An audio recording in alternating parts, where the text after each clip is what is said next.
Hi everyone, and welcome back to Cloud BI Academy. In today's tutorial, we are going to explore one of the most and critical part of ETL process in SSIS, that is data archiving. So, have you ever wondered what happened to the old data when files are reloaded? How can you safely keep past data version? And important part, how to handle file movement and automate archiving. So, for these are the questions we have answers, and you are in a right place.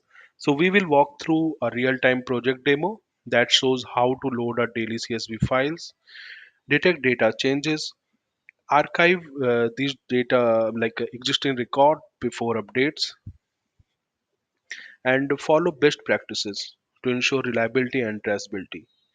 So this video is beginner friendly, step by step, and production oriented. So perfect for learning and interviews. So let's discuss the agenda.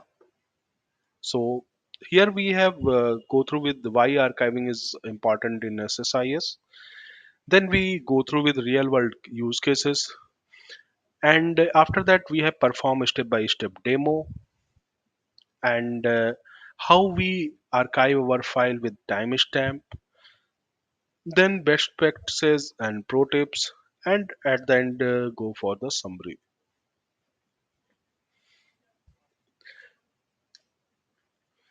So first thing, why archive in SSIS? So before that, maybe we have know the problem statement, why we are using this archiving. So first we go through with our problem statement. So in a e-commerce system, every day company receive an order file in a shared folder, and this file contain order detail from different vendors. Okay, so your goal as a engineer is to load this file first into a staging table, then compare it with final table. Final table means our production table. So here we have check if anything updates are there or any new things are there. That is called like incremental things. Okay, and after that archive any previous version before updating record, and store this archive data into both table. First our any archive table which we have created, and then compress this file into our archive folder. So now why archive in SSIS? So there are multiple justifications. So one are the most important thing is keep a historical record of changes, because sometime company required last 5 year data, last 3 year data. So it is help us to we have archived this data into in year wise data into our shared folder, and shared folder or archive folder, and then we as per the requirement we can use that data. Second thing, it is help us to auditing and reporting. Basically companies follow the many compliances rules like GDPR things. So it can help us in auditing and reporting. And third most important part is support rollback. So it means like if any data loss occur, okay, so it is ensure data integrity for reprocessing, and also it is help us important thing is optimize final load table. It means if we have less data there, so we can easily access that data and in our search results. Okay, so after we have why archiving the SSIS. Now go through with the real world use cases. So here, simple data flow things is there. So we have a daily order data in CSV format. Okay. So as per like our control flow, we have our first step is load flat file data into staging table. Then we compare this data with our production table. In third step, we archive old version before update, and then we perform our update and insert data into our production table. And last and final, we have move and rename file with a timestamp. So this is our package control flow overview. And here we have used a component like file for flat file source for extract our daily order data because it is in a CSV format. Then OLDB destination component, it is used for connect with our staging table, archive table, and our production tables. Then we perform lookup transformation for comparing the for detect the changes, and after that using the derived column for our insert update conditions, and file system task we have used for archiving the things. Okay, so this is the architecture for our demo. So here we have a source file which is in a format of CSV, and we have required three more tables. One for our staging table, second for archiving table, and uh, last one for the final table or our production table. So let's first create this sample thing. So I will show you first order source CSV file. So this is our order source CSV file. Okay. So users daily enter order things like there is order 111, and so he just enter and save that data. So it is in our shared folder or any places where we have access through network. Okay. So we after we have getting this data, so this is our sample is created. Now we have created our tables. So there are as per requirement we have required three tables, one for our staging, second for our final table, and last one is archive table. So in staging table we have follow the same structure as it is a source. There is column is like order ID capturing integer value, customer name, our string values, order date for date things, and amount in a decimal format. And in final table structure, we have added one more column that is load date. So it is like just a modified date or our created date. And third and final column is archiving table. So there we have added two more columns, archive date and action type. So in archive date, on which date archiving has been done. So here we have captured that date, and in action type we have taken action, insult, update, and no changes. So after completing the creating this tables, now let's move to our SSIS things. So this is our control flow, and as per the requirement, first we load our source data into our staging table. So let's rename it load underscore CSV2 STG. Okay. So after that, we have select our source file. So here is source file is our flat file source. Okay. So let's configure flat files.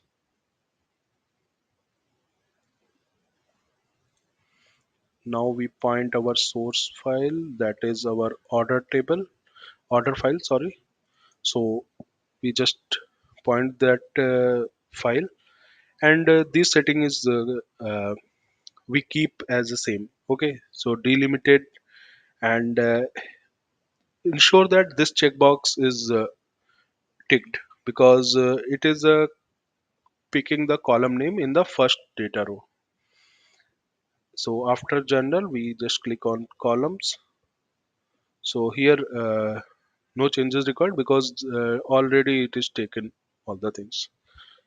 Going to advanced, column names are there. So advanced is used for. So let's get started with our step-by-step demo. So we go through with our stage one, where we load CSV data into our staging table. So for this is our control flow, and we have pick here data flow task.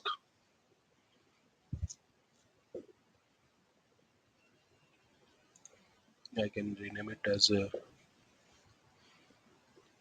load underscore CSV to STZ.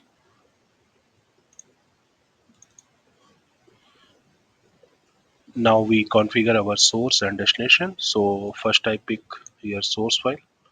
This is our flat file source, and now we start the configuration. So click on new, point our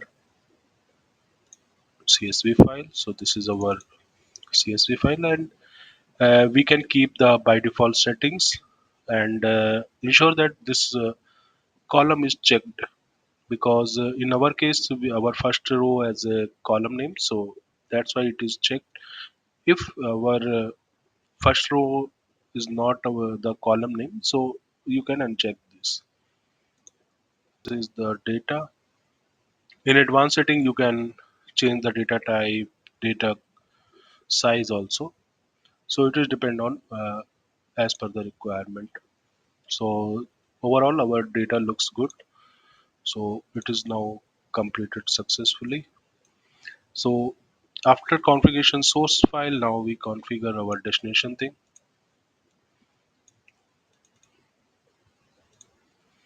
So here we have select our database, and select our underscore staging table.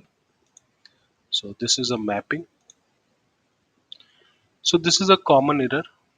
If I mouse over here, you can s- see that this error is order date cannot convert between Unicode to non-Unicode string data type. So this is a common error well while we migrate our data from source to destination. Okay, so for that one we have a solution. Through data conversion, we can convert order date column. So in our data tool, SSIS data tool, there is a data conversion. So I can map this. So here we have select our order date.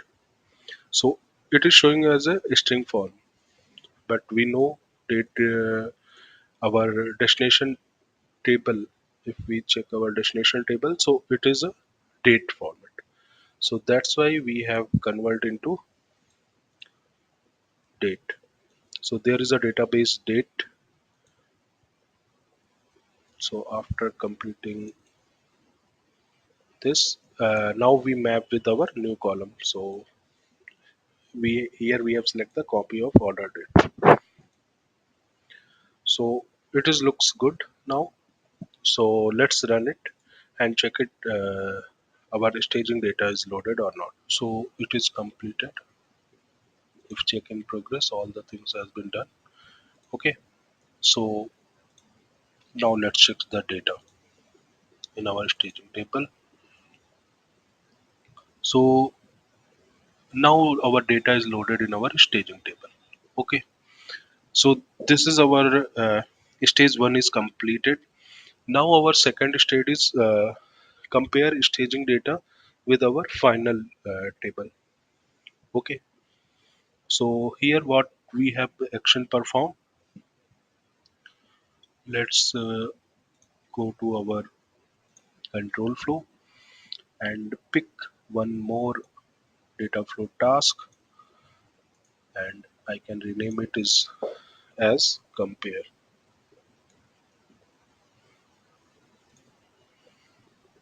So this is stage 1, this is stage 2.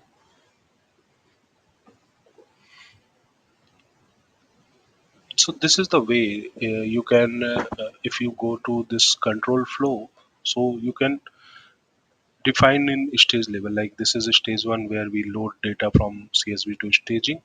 Then we comparing the data. Okay. So for comparing, we have required compare with our final table. Okay. So here we have select first OLDB source, and it is extracting data from our staging table. These are the columns. Okay, and we have required lookup for that. So lookup basically compares with the final table and give us the incremental data. So that's why we have using here lookup.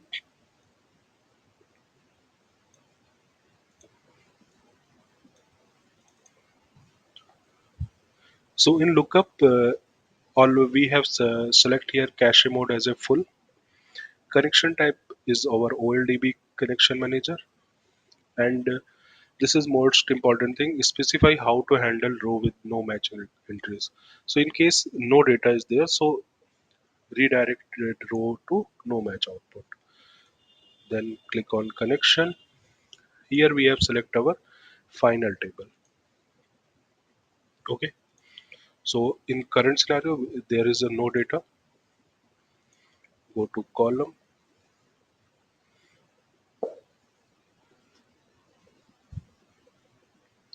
So if we compare with input and our final table, so order ID is our primary key. So I can map with the order ID, and how to check the changes. So here we have checked the changes based on the customer name and amount. So if any changes happen in the name, like a customer name has been changed, so we get the updated data. And if any amount has been changed, so we can get the updated amount. So if you want one more scenario, like if any changes in order date, so you can go through with order date also. So in our scenario, I can just pick I can rename it as a LK lookup customer name, and this is our lookup amount. Okay, so these two columns, additional column, we have added in our output alias. Okay, in advance we can leave it. So now our lookup has been configured.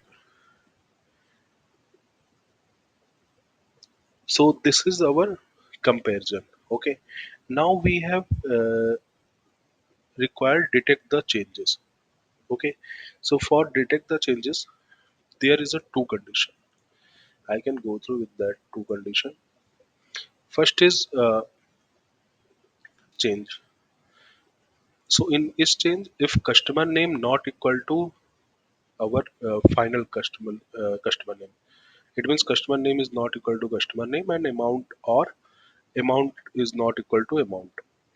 So this detect the changes.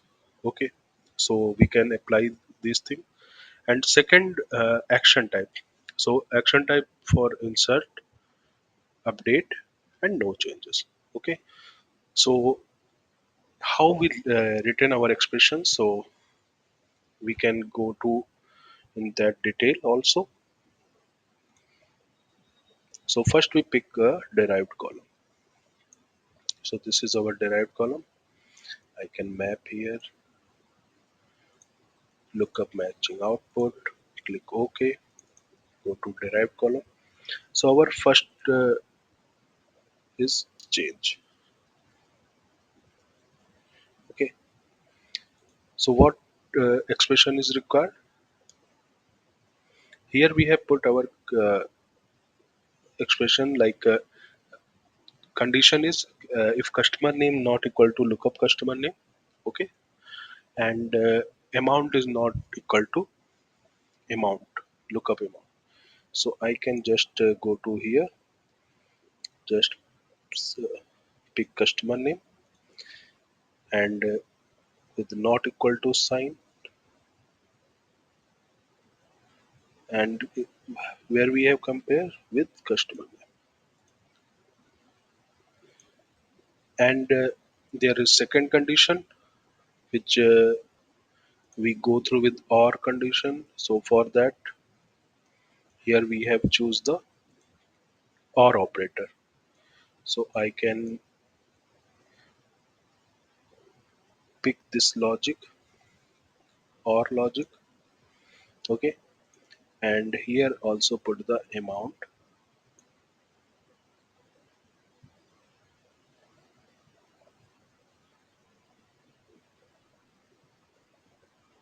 not equal to lookup. So this is our first column. Okay, so in first column we have getting this thing. Now create a new column as a action type. So I can rename it as action type. So here what condition we have using?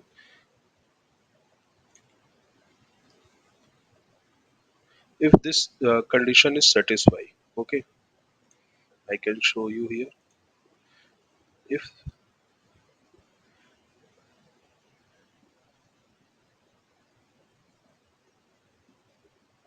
okay, so simple thing. If we getting the is null order ID, okay, order ID, and there is a question mark. So this question mark basically used for the condition. Okay, so if order ID is null, then data should be insert. Okay, else update. So we know the things like if this thing happen, then we update here. But we can put one more operator which can help us to detect the no changes also. Okay, so you can understand here. First, this order ID. If order ID is null, then insert. If this change is detected, okay, then update. And if change is not detected, then no change. It means if amount are same, like I can go through with table. So here you have seen that if first condition, if new order ID is coming, like we have getting the new order ID 112. Okay, so it is inserted. And if we getting any like a customer change, like John should be changed as a Jack. Okay, so it is getting as a update. But if everything is same, like no changes we have detected, then go to into no changes. Okay, so this is our action type. Okay, so the for this one we have using the question mark operator. This question mark operator justify to conditions. Okay, so now let's control C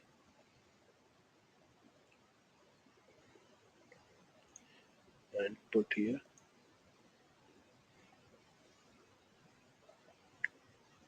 and I can change this order ID. So after configure these two columns, one is our is change and second is action type. Okay, so this is our We have first extracting data from staging, then we apply lookup to compare with our final table, and based on the comparison, we define the insert, update, and no changes. Okay, now let's split these things like these condition insert, update, and delete. We have use here tool conditional split. So basically, conditional split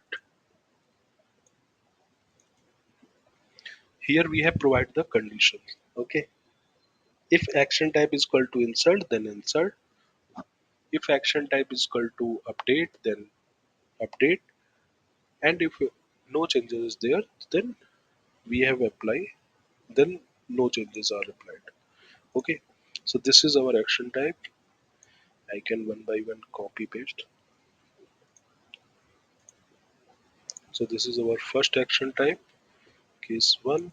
I can rename it as a insert.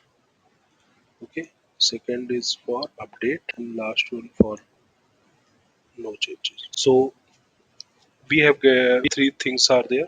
One is insert if no match in lookup. Second is update if match but each change is true. Okay, which we have created condition here, like if each change is true, then this happen. Okay, and last one is for the false. If not apply, then we have false this time. Now we have pick here three things. So after completing this conditional split condition, one for insert, second for update, and if no changes are there, so we go through with no changes. Okay, so for no changes we can directly ignore the things. So here I have created three things. First, I have pick OLDB destination. So it is for the insert the record in our final table. Okay, so insert orders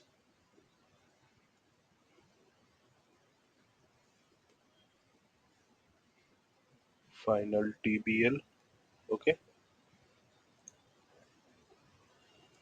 I can maximize it. Okay, so this is for if this is apply only if order ID not matching. So it is going to in our insert condition directly insert into our final table. Okay, if you go through with this condition, here we have written as a is null order id. If order id is null, then insert. If its changes happen, it means if this condition is true, then we perform update. Okay, and if not else, no changes. Okay, so before update the final table, here we have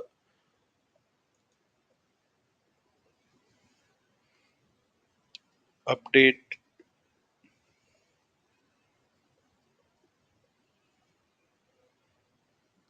archive table. Okay, and once our archive data is stored, then we perform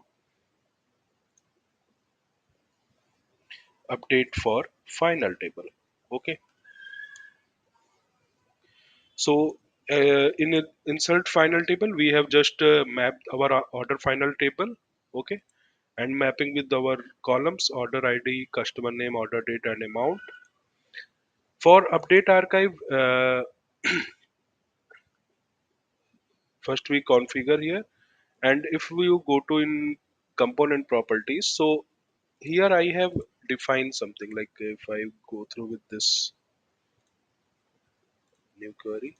So basically, it is insert our data into archive table. Okay. So what are the things required? Order ID, customer name, order date, amount, archive date for we have using the get date function, and action type as a update. Okay. And these are the question mark to defined by the parameters. Okay. So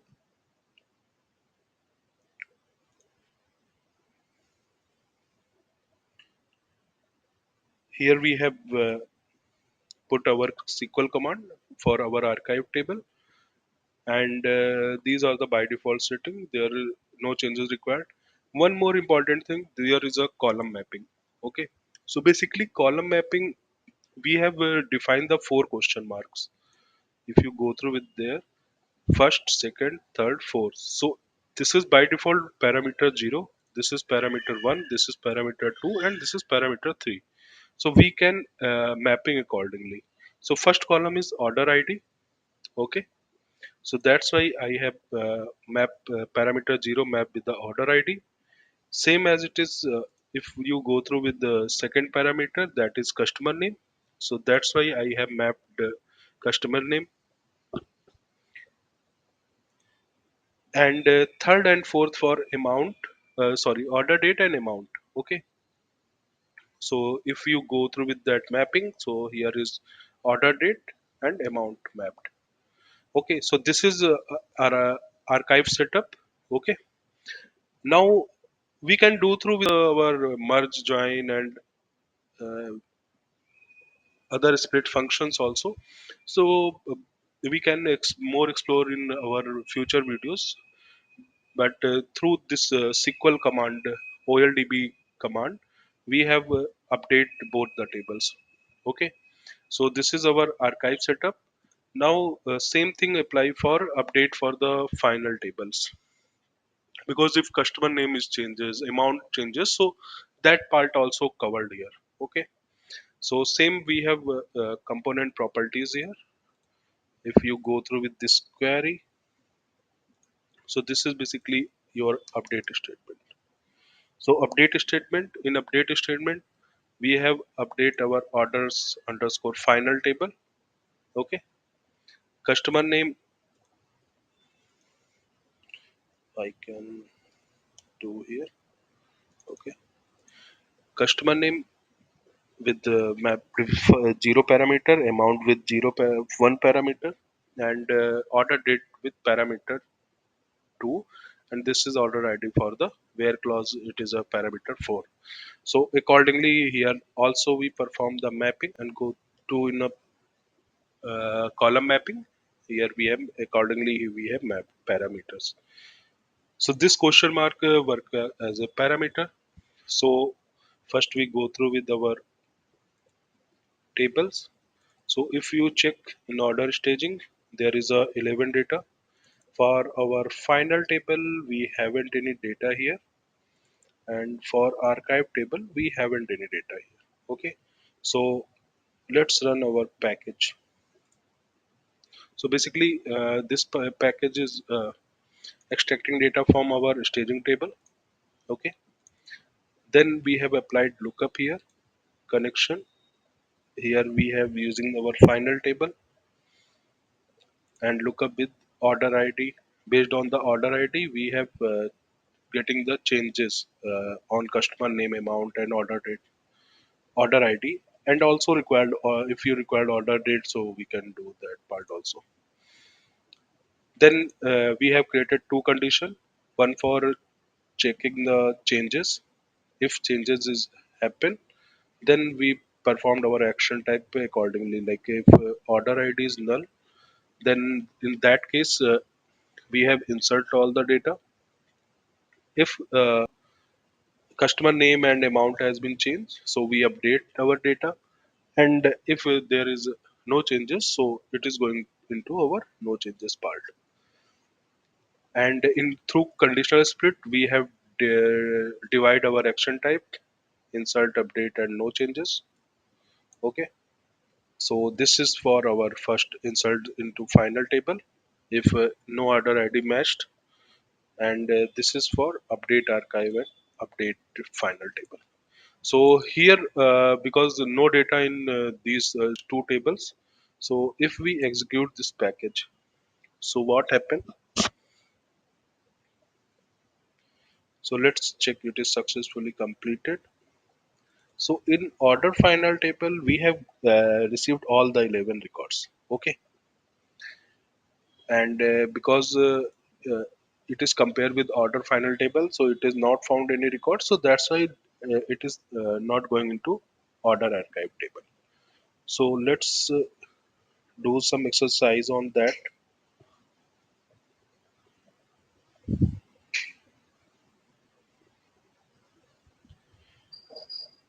Like we have update in our final table something. Okay, so I can do here one update, like I have changed the for order ID 101, update the amount. Okay, and same as it is for order ID 102, I can change the customer name. So like customer name is equal to tag. Okay, and this is updation for order ID 102. So these changes I have done on final table, or you can perform this operation on staging table also. So this is just for your understanding. So I can update here. So now two changes has been happened. So our requirement is like old data going into archive table, and new data coming into our updated into our final table. Okay. So and this is so let's go to our package. Okay, and this lookup is also helping to increment checking the incremental data. Okay, so let's we already know, like in our table only 11 records are there, so it is just if it is not found any changes in IDs, so it not perform insult operation, it is just update archive table and this update final table. So let's execute and let's see what happened. So this is executed successfully. So now check it into our tables. So we have applied two changes. For 101, we have changed the name. Okay. But what happened? We have changed the name as a, so for this one, we have changed the amount 200. Okay. And for 102, we have changed the name. But in our staging table, data with the John and amount data with Sarah and amount is 250. Okay, so our old record going to into our archive table and updated with our latest record. Okay, so let's check with our archive table what happened. So in archive table we have get the values. One for the John, this is a 250, and for the Sarah we have getting 400. Okay, so their name changes has been performed, so that's why it is going to archive table.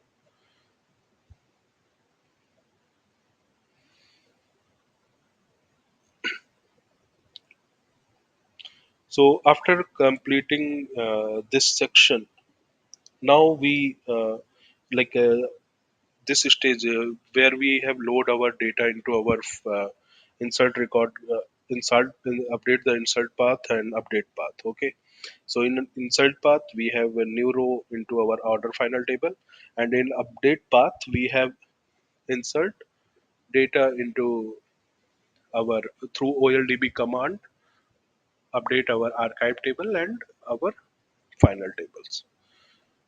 So these two stages completed. Uh, Now our next stage is move our file and rename file with the timestamp. Okay. So for that one, first go to our folder. So this is our folder. I can do one thing. This is for file name. Okay, so let's go to our final stage. So through file system task, we have performed the copy operation for our flat files to an archive folder with a timestamp name, and without deleting the original file. It means like this is our source data orders, and we have stored our file like archive file into this folder, archive folder, and we have keep this file as a same. Okay, so now let's move for step by step setup for this one. So first an important thing, because these are the information we have stored in variable forms. Why required? Because we have creating a dynamic thing. So we have captured the file name variable, source variable, destination variable. Okay, so first I pick here file system task. Okay, so if go to file system task, so there is two things are required: destination path variable and source path variable. So before that, let's create variables. So our first variable we have created for our source file path. Okay, this is our source file path. Second variable for archive folder path, where we have archive our data. And third for our archive file name, getting the archive file name based on what, in the this format, like our orders file is there, today date, today month, date, and year dot csv. Okay, so you can it can be modified based on your requirement, like if you save in data into any like other file names, so you can do that part also. Okay, and this is provide a source file path. So I will share these expressions with you if in our github location, so you can download and practice it. Okay, and we will explore in our next video how to perform variables, parameters, and all. Okay, so we have going into details for that. So let's configure our file system task based on these four variable.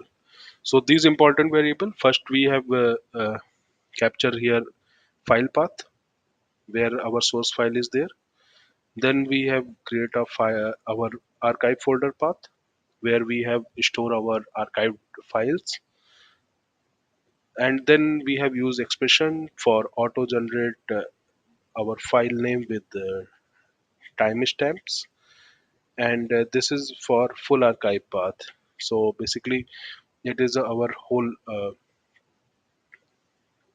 like where our file is stored, so we can do here. So let's get started.